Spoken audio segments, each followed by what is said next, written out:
Nasihat Ustaz dari antum untuk kondisi Palestina saat ini Ustaz. Iya. Kalau saya pribadi memang saya pribadi mau mengucapkan kepada seluruh penduduk Gaza secara khusus dan Palestina secara umum bahwasanya ini berita gembira buat mereka. Berita gembiranya itu karena Allah Subhanahu wa taala memilih mereka di antara semua hamba-hambanya yang betul-betul di depan mata mereka, antara mereka sama surga tinggal nafas mereka gitu ya. Ya, jadi tinggal mereka tarik nafas atau hembus nafas ini bisa meninggal seketika. Dan ini tidak dimiliki oleh umumnya orang. Karena ulama mengatakan bahwasanya orang yang mati syahid itu adalah pilihan. Allah memilih mereka. Makanya dalam semua peperangan, kita mulai dari peperangan Nabi SAW itu umumnya orang mati syahid pasti lebih sedikit. Di perang Badar itu 314 pasukan muslim, yang meninggal mati syahid cuma 60. Padahal masa itu orang perang pedang sama pedang, 90% mati kan gitu. Kalau kita kan senjata masih dari jauh, peluru masih bisa sembunyi, kena tembok. Ini kan orang berhadap-hadapan. Di perang Uhud itu 700 pasukan muslim, 70 yang meninggal, cuma 10%-nya. Di perang Khandak tidak ada korban muslimin. Bersama kota Mekah tidak ada korban muslimin, gitu kan. Nah ini di perang Hunain ada korban beberapa ratus orang muslim, tapi dibandingkan dengan jumlah musuh yang hampir 10.000 orang yang mereka kalah dan hanya menjadi harta rampasan perang yang besar, itu tidak ada nilainya. Intinya sebenarnya orang mati syahid ini adalah orang-orang yang Allah pilih.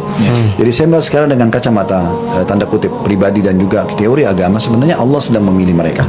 Allah memilih mereka, dan ini berita gembira bagi teman-teman di Gaza, walaupun mereka mungkin ada yang melihatnya tadi ya, karena kesian dan segala macam. Jadi ini berita gembira, dan berita gembira juga kepada teman-teman Gaza, karena melalui mereka maka Islam sekarang makin dikenal.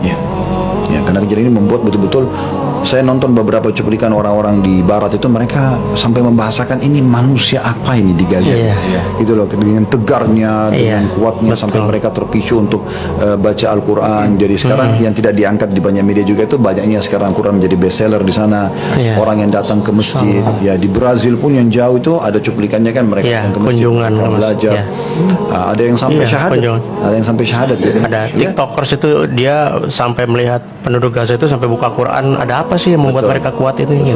Saya dan sekarang malah sedikit mereka yang syahadat, dan saya nonton ikuti cuplikan mereka itu luar biasa. Seperti tanpa teman-teman Gaza sadari gitu kan, mereka sebenarnya sedang dekat sama surga, dan para keluarga mereka itu dengan sangat cepat diambil oleh Allah sekarang atau nanti itu akan mati, ya kan?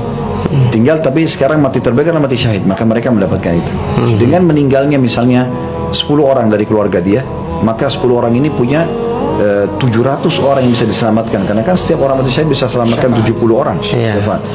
Berarti banyak sekali orang Gaza ini yang bisa menyelamatkan muslimin nanti. Sekian ribu yang mati kali 71 orang kan gitu. Itu luar biasa ya. Juga dari satu sisi mereka membuka mata dunia.